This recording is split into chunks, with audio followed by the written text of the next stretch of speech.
In other words, turning your back on the evidence that God exists, is the price you pay for staying in charge. So would you turn your back on the evidence of Molech, the god of the flames, being the real God of the universe? Would you turn your back on that evidence and just reject Molech? How could you? How dare you? He's God. Hello, my friends. I'm Stan Gray, and welcome to another episode of TRQ, The Right Questions. This morning, it's morning for me right now, we're looking at a video from a channel called Deflate, a gentleman who is a Christian apologist and does a lot of interesting videos about atheism and things like that. So this is about a 5-minute video. We're not going to watch through the whole thing, but I'll try to remember to link it in the description down below so that you can see it. There are a few points that he makes in this that are relevant to my purposes here with TRQ, and something that I kind of want to hone in on. So I'm going to try to isolate certain points that he's making. But if you do want to see it, the link should be down in the description below. So let's get into his video. This particular video is called, "Do 85% of Atheists Reject Evidence?" He makes some interesting points, but I've got some interesting counterpoints that I'll share with you in just a minute. A while ago, I stumbled upon a YouTube poll run by Matt Dillahunty's Atheist Experience. The question: would you worship a god if it were real? Why or why not? Some 3,000 people answered yes, and some 16,000 or 85% said no. I'm perfectly aware that this is not a representative survey, properly speaking. And maybe if this poll were run on another atheist channel or outside of YouTube, more people would say yes. Even so, at the very least, this poll suggests that evidence for God, or the supposed lack thereof, is not actually what lies at the heart of why Matt's followers reject God, since by their own admission, even if they knew him to be real, they still wouldn't worship him. Why is this so? Okay, so here's my first issue. I'm just going to cut in right here real quick. The question was, would you worship a god if it were real? And a large percentage of people who happen to watch Matt Dillahunty, a prominent atheist speaker and debater, highly skilled in my opinion, said, no, we wouldn't worship a god if it was real. But this gentleman already is starting to insert his own God character into that question. So Matt Dillahunty saying, would you worship a God if it was real? And people saying, no, for whatever reason. I mean, I'm sure most of those people who would respond that way have some kind of rationale behind why they would say that. But this gentleman decides to immediately insert his own mythological figure that he believes in as like, hey, in this scenario, in this question, my God, Yahweh of the Israelites, of the Canaanite pantheon, is the real God. I mean, I don't know if he's so indoctrinated that he can't imagine any other God being God or being the real God that would be hypothetically the God of this question. But he's playing a risky game, and he's showing his hand a little bit by inserting his own God into the question automatically with no prompting from anyone else. So let's see what else he's got to say about this. And I feel like that's going to be a problem later on down the line. I have not watched this whole video, so we're kind of learning about this together. Well, here are 3 of the over 2,000 comments appearing under the poll. Worship has been one of the most destructive forces known to mankind. Depends on which. I would have several questions if it were the Muslim Christian God. Why would a perfect God want worship? These are all pretty good comments for him to point out. I hope he doesn't gloss over that middle question, because it does depend on which God we're talking about here. You can't assume that the God that you're in love with is automatically going to be the God of this scenario, this hypothetical question offered by an atheist YouTube channel. But also, why would a perfect God want worship? And that's a really good point that I try to make all the time, and nobody seems to listen or care. But even that question assumes that the God, the real God of this hypothetical scenario, is a perfect God. What if it's not? I'm not going to respond to these comments here. However, I want Oh, well, to that's a point out shame. that they do raise very good questions which a Christian should take seriously. Now, the key issue That's a to good point. consider is the following. Why would someone who cares about evidence not worship God? At least he admits that those are good questions that Christians should contend with. But notice, I'm going to back it up just a little bit here. Notice what he says here.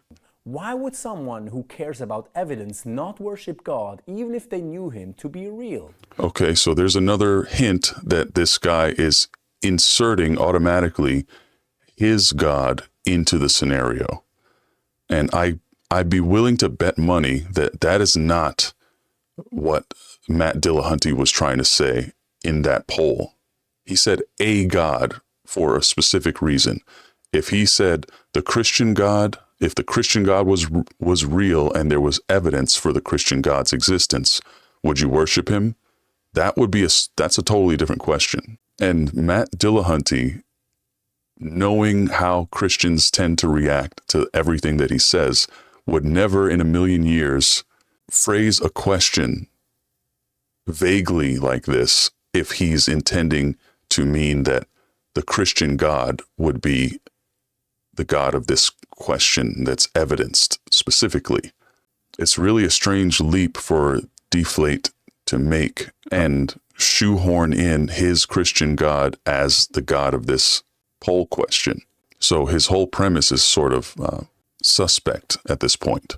I suggest it's ultimately because they want to be the masters of their own life at all costs, even at the rather high intellectual cost of denying plain facts. Why do I think that? Well, part of what it means to worship is admitting that what you worship has authority over you. Thus, the refusal to make this admission while facing the hard evidence that God is in fact real is essentially saying that still you don't want to let God be in charge. Okay, so here's where I'm going to get into my challenge to this idea. The question is, would you worship a God? And check this out. In two places on his own screen, it says, would you worship a God if it were real? The actual screenshot from the poll. Would you worship a God if it were real? Why or why not? So this is a question that Matt Dillahunty and the Atheist Experience, and I'm not even sure if Matt Dillahunty himself is the one who put this up. He's got Matt Dillahunty's face in the thumbnail and everything like that. But who knows? Because he's already showing that he's willing to switch things around. I don't know if he's doing it consciously or unconsciously because he's just so indoctrinated to believe in his own version of how he sees deity. But would you worship a God if it were real? But then if you go down to his description, it says, would you worship God if you knew him to be real? Would you worship God, not a God, if you knew him, not it, to be real? So he's already framing this thing completely wrong. And yeah, I'm hoping he didn't do this on purpose, but hey, I don't know this guy personally, so who knows? Why do I think that? Well, part of what it means to worship is admitting that what you worship has authority over you. Thus, the refusal to make this admission while facing the hard evidence that God is in fact real is essentially saying that still you don't want to let God be in charge.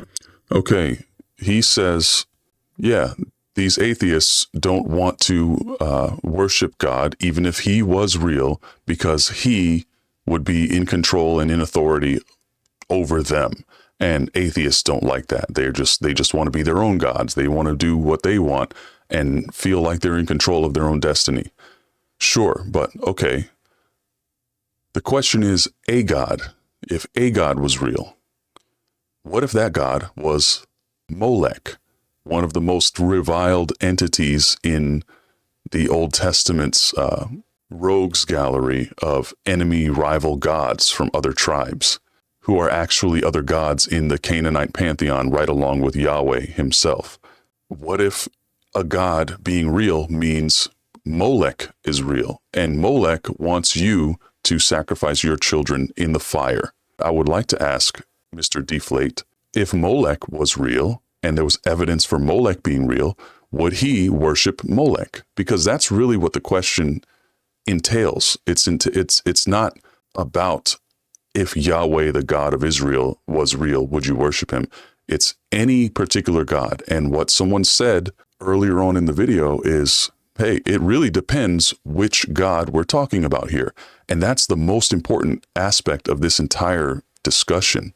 Does deflate, and do Christians in general, if you're a Christian, I hope you answer this in the comments.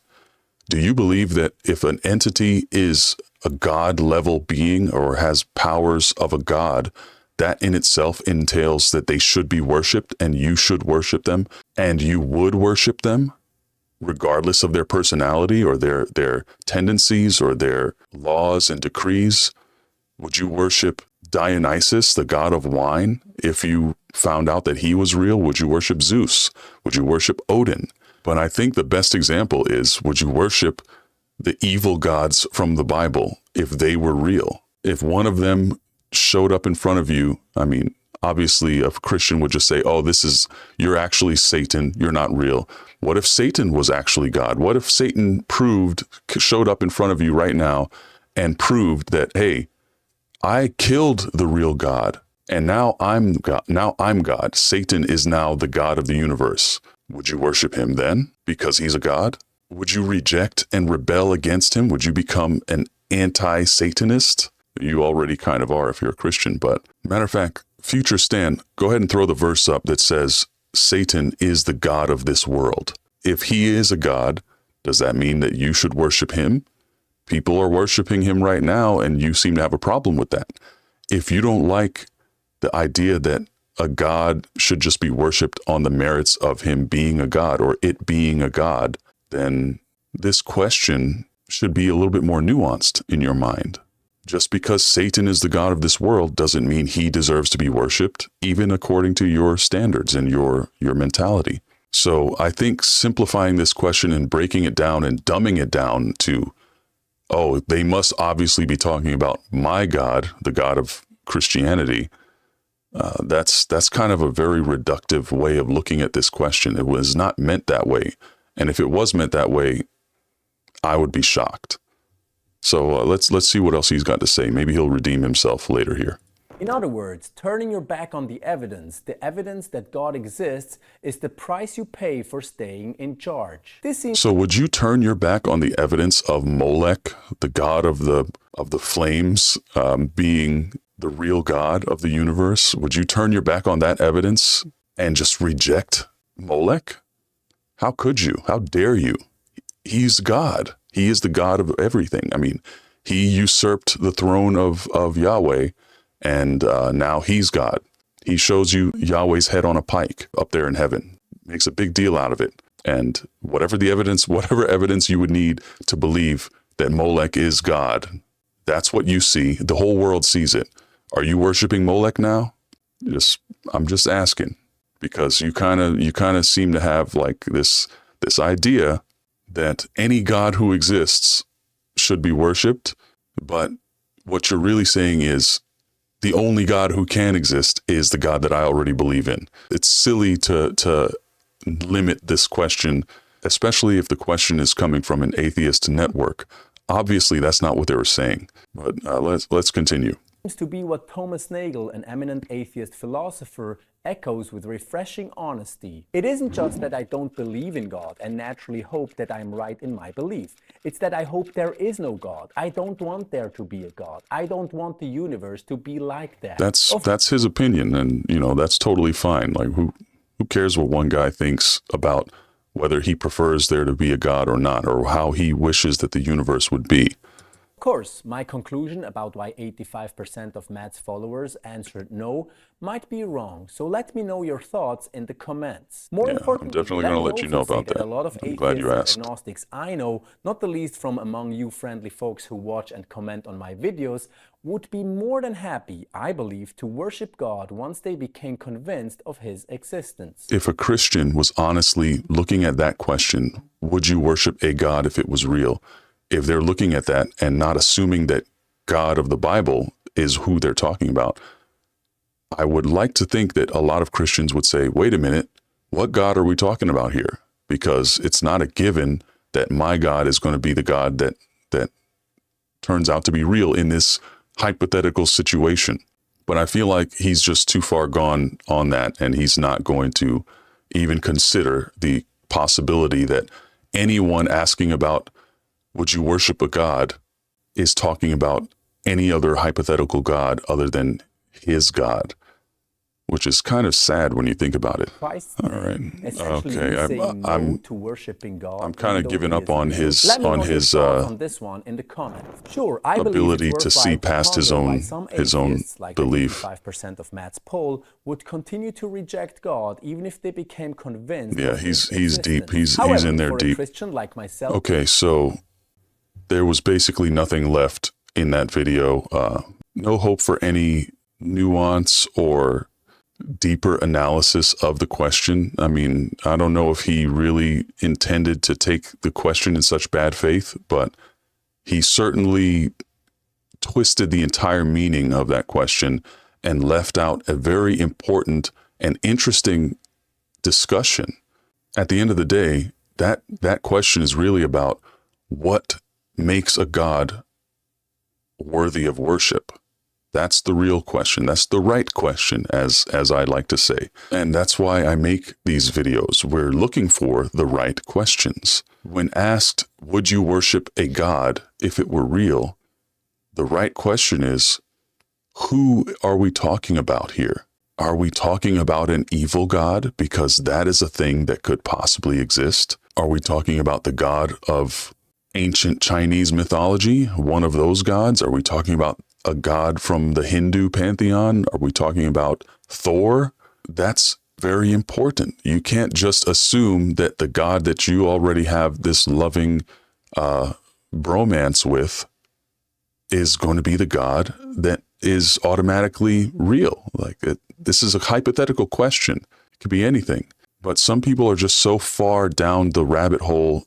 I mean, they might have been shoved down there by their parents. They might have jumped down there willingly and inundated themselves with so much Christian propaganda and thought processes that they cannot conceive of even a hypothetical world that their God is not the God. So I'll ask a better question. What real God would you not worship?